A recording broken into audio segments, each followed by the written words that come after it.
Em 1914, teve início a guerra para acabar com todas as guerras. A Europa se agitou em torno de suas rixas e mergulhou o mundo na maior guerra até então. A Primeira Guerra Mundial, ou como eu gosto de denominar, a Guerra dos Impérios.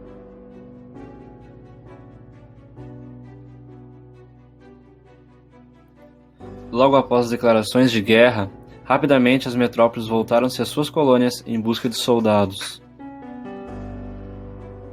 Os impérios britânico, alemão e a República da França arregimentaram tropas em suas colônias a fim de as enviarem aos campos de combate na Europa.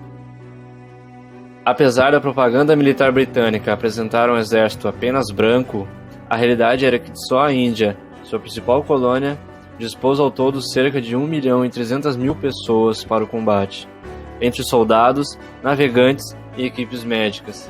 Tais regimentos combateram tanto nas terras de ninguém da França, quanto no Oriente Médio contra os otomanos.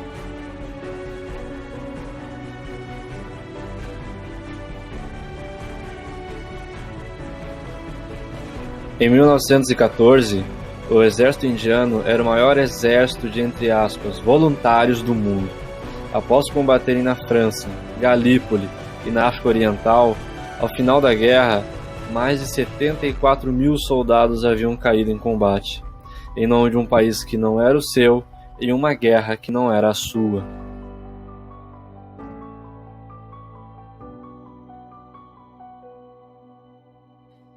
A recém-criada União Sul-Africana, posteriormente chamada de África do Sul, era um protetorado britânico que, assim como a Índia, cedeu soldados ao exército para combater na Europa e na campanha da África Ocidental. Boa parte do contingente era formado por negros, pessoas que só foram receber direitos políticos após o fim do apartheid, 80 anos depois.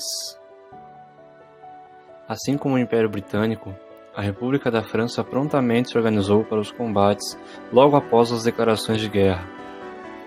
Com seu imperialismo na África, arregimentou batalhões no Senegal, Argélia, Marrocos, Madagascar, Tunísia e da colônia francesa da Indochina, posteriormente chamada de Vietnã.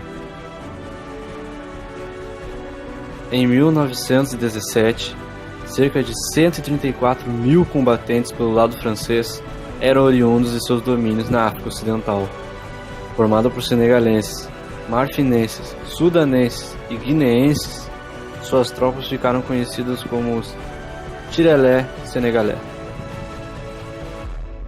Madagascar cedeu mais de 34.000 soldados, e a Indochina, principal colônia na Ásia, mais de 44.000 combatentes para a França.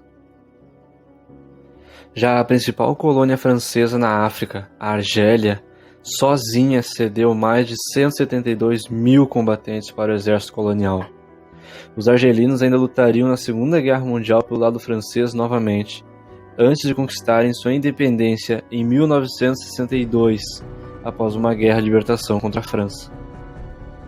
Por outro lado, o Império Alemão, que sempre reclamou por maiores domínios na África, pôde apenas organizar a defesa de suas posses na chamada África Oriental Alemã dos ataques britânicos.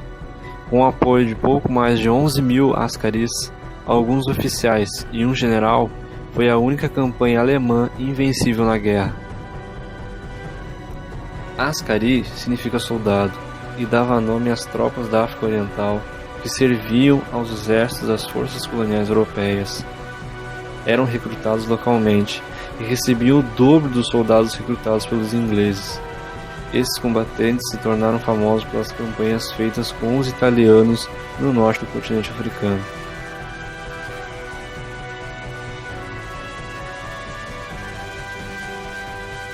Ambos os lados da guerra fizeram uso de suas forças coloniais. Ambos os lados se utilizaram de seu imperialismo para arrastar pessoas distantes, que não tinham nenhuma relação com a confusão política europeia, para o inferno da guerra. A Grande Guerra serviu, então, para demonstrar no jogo político da Europa quem detinha o maior poder, quem detinha o império mais poderoso do mundo. Aqui foi demonstrada a essência do imperialismo, demonstração de poder, de força, demonstração do domínio que o europeu detinha sobre o mundo. Tratados como inferiores, os soldados das colônias chegavam aos campos de batalha para fazer o trabalho sujo e pesado. Mesmo subjugados, foram imprescindíveis para a vitória sobre o Império Alemão e seus aliados. O que restou a estes homens e essas mulheres? Apenas o esquecimento e a invisibilidade desses combatentes. E ao final da guerra, o que receberam? Uma passagem de volta para casa e a mesma opressão de antes. Os companheiros de guerra voltaram a ser colono e colonizado. Então, para que seus amigos e parentes morreram em terras tão longínquas? A escalada de tensões entre a metrópole e periferia acabava de receber novos impulsos.